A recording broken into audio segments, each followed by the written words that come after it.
Hello everyone, hopefully you're doing well. In this video, we're going to find the derivative of a function that include part of it is is radical. I'm sorry about that. So it's a radical. There is a part of this that is radical, and we can consider also it's a product rule where we have u times v, which is u prime v plus v prime u. Now, because of this radical, we can rewrite our functions as x squared square roots. Instead of using square roots, we're gonna do 25 minus x squared power 1/2.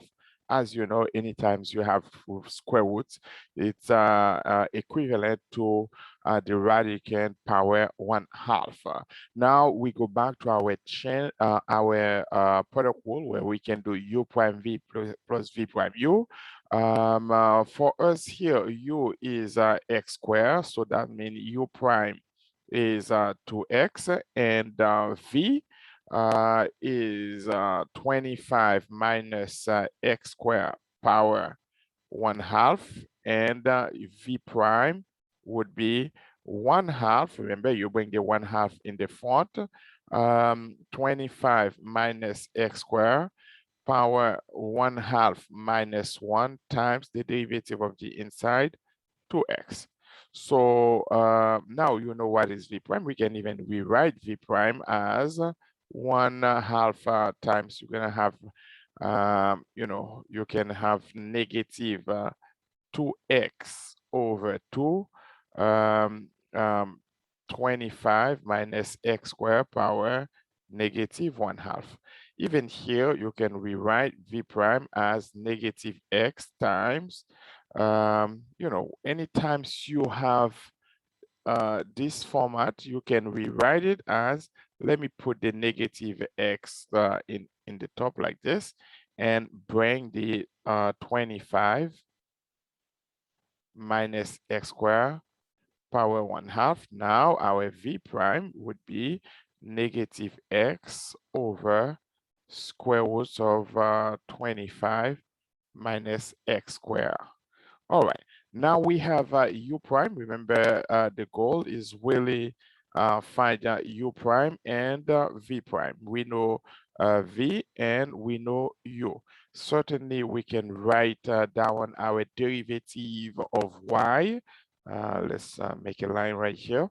So y prime would be u prime is 2x times v, square roots of 25 minus x squared, plus v prime, so plus negative x over square roots of 25 minus x squared times u.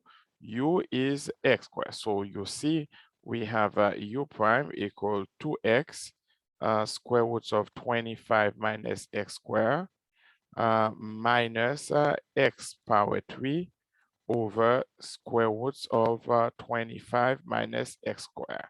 Now that you can either leave it like this as an answer, or you can find the common denominator.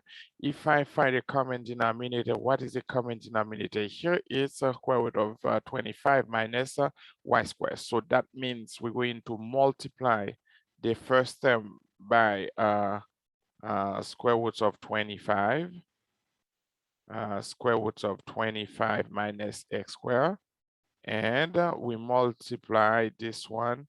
We leave the second term as is, right? So then that would be over square roots of 25 minus x squared over 25 minus x squared. Same denominator, we can add the numerators. So when you have square root of a times square root of a, that gives you square root of a squared, which is equal to a. So we can conclude that this one would be 2x times 25 minus x squared minus x cubed over the same denominator now is 25 minus x squared. Now let's simplify. This would give us 50 x minus 2x cubed minus x cubed over square roots of 25 minus x squared. When we simplify, we end up having 50x minus only x cubed over square roots of 25 minus x squared. Depending on what they ask you to do, this is the answer. Or you can simply factor if you want, especially depending on what platform you're using. Let's say if you use WebEx, WebEx would ask you to factor the top one, like negative x, because common factor is x. And in order to put the x squared first, I can rewrite it as negative x minus 50 over square roots of 25 minus x squared. Remember, you can leave the answer as is if you want, or you can rationalize so you don't have any radical in the denominator. But at some point, I think if you want to rationalize, you can continue from here. I wanted to show you how to find the derivative of a function using product rule, where one of the terms or of the factors is a radical. Use that one to do more examples in the same chapter. Let me know if you have any questions, and don't forget to subscribe for more video. Take care.